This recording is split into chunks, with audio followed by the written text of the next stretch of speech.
Tari La Olai. Tarian ini menggambarkan tentang ketangkasan, kelincahan gadis-gadis Minang dalam menjalankan kegiatan sehari-hari. Seperti kata pepatah, ibarat si ganjua lalai, alu tata ruang patah tigo, samui tapija indak mati. Yang artinya, alu tersandung patah tiga, semut terinjak tidak mati. Memiliki durasi 6 menit.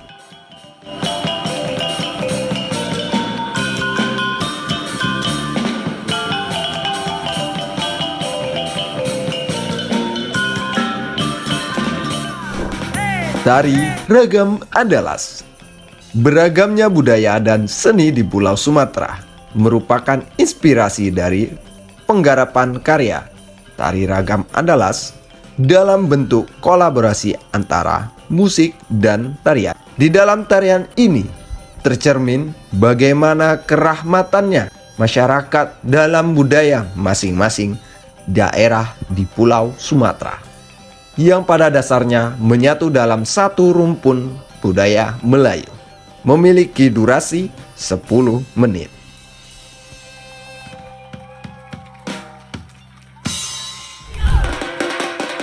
Dari Kurena, karya ini menggambarkan permainan anak nagari dalam kesenian randai yang dikembangkan menjadi tarian dan berlandaskan atas dasar karakter masyarakat Minangkabau yang dinamis.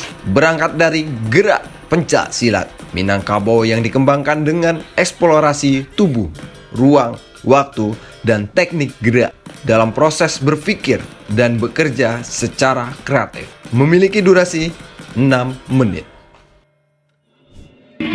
Dari Payung Bakenca.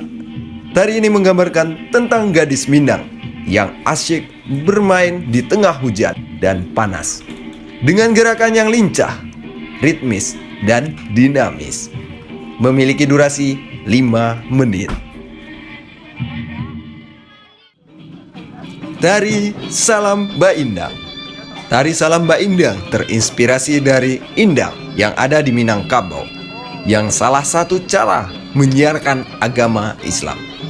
Seiring berjalannya waktu, tari ini menjadi sajian alam, bentuk hiburan. Pengembangan gerak perangkat dari gerak pencak silat Minangkabau yang dikemas menjadi tari, bentuk yang dinamis, yang tidak terlepas dari pengolahan ruang, waktu, dan tenaga.